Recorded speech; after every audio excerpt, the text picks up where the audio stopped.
Buenas. Ayer 8 de abril tuve el privilegio de dirigir en la Universidad San Francisco de Quito la presentación de este libro, La dolarización en Ecuador, el triunfo del orden espontáneo, editado por el Grupo Unión, que es la sucursal de Unión Editorial en Ecuador, junto a sus protagonistas. Los editores son Francisco Salles y Steve Hanke, y es un libro coral en el que contribuyen tanto el propio Francisco Salles como Dora de Ampuero, nuestra querida Dorita, con la introducción, don Franklin López Duelaño, profesor ecuatoriano, Pablo Lucio Paredes, José Luis Cordeiro, Nicolás Kachanowski, Kurt Schuller, Lawrence White, Steve Hanke, todos ellos muy reconocidos teóricos monetarios dentro del mundo del liberalismo.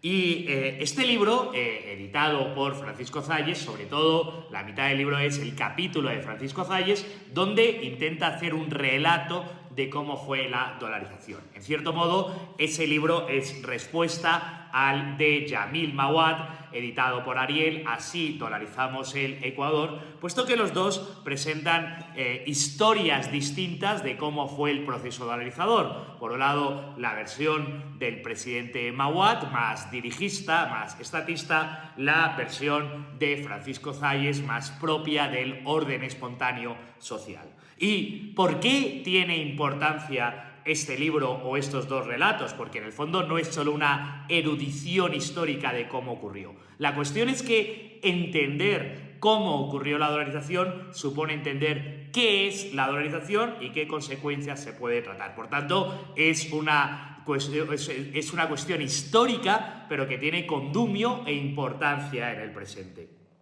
Por un lado, si tenemos la versión dirigista, la dolarización fue algo planificado, la visión sobre qué hacer en la economía ecuatoriana es una visión de cuidar la dolarización, proteger la dolarización, salvaguardar la dolarización. De hecho, eso es en gran parte el discurso político a día de hoy en Ecuador, frente a una visión del orden espontáneo donde la dolarización se cuida sola, se protege sola, y la retórica nos tiene que llevar más a hablar de aprovechar la dolarización, utilizar la dolarización. Pero este debate no solo tiene importancia dentro del Ecuador, tiene importancia fuera del Ecuador. Porque en el debate sobre si se dolariza o no se dolariza la Argentina, probablemente el más interesante en estos momentos, claro, la visión dirigista, la visión de tenemos que tener suficientes reservas, tenemos que tener la ley, habla de ahora no es posible o no se puede hacer. En una visión de orden espontáneo, es decir, en una visión de si se da libertad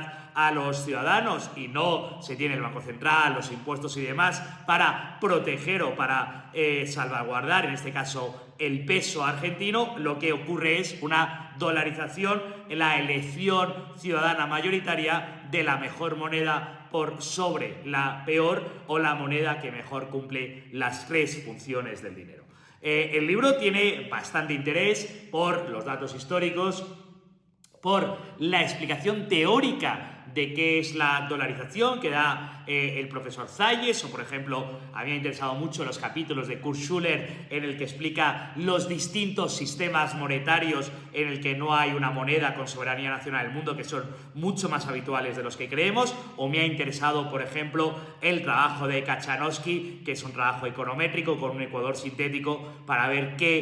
si la dolarización ha venido bien al crecimiento económico del Ecuador, o Franklin López Duelaño hablando de la dolarización durante el Correato, o Pablo Lucio Paredes hablando de cómo aprovechar la dolarización, que me parece que es la cuestión fundamental. Y el libro también puede interesar a Venezuela, a Bolivia, a otros países que pueden estar pensando en una mejor moneda, en una moneda fuerte, en sound money, que es uno de los problemas fundamentales de nuestras sociedades. Muchas gracias al profesor Zayes y a Pablo Lucio Paredes por venir a la USFQ a la presentación, a todos los que acudieron, y ojalá el libro de Unión Editorial tenga éxito y podamos hablar más y mejor sobre la dolarización del Ecuador, tema apasionante.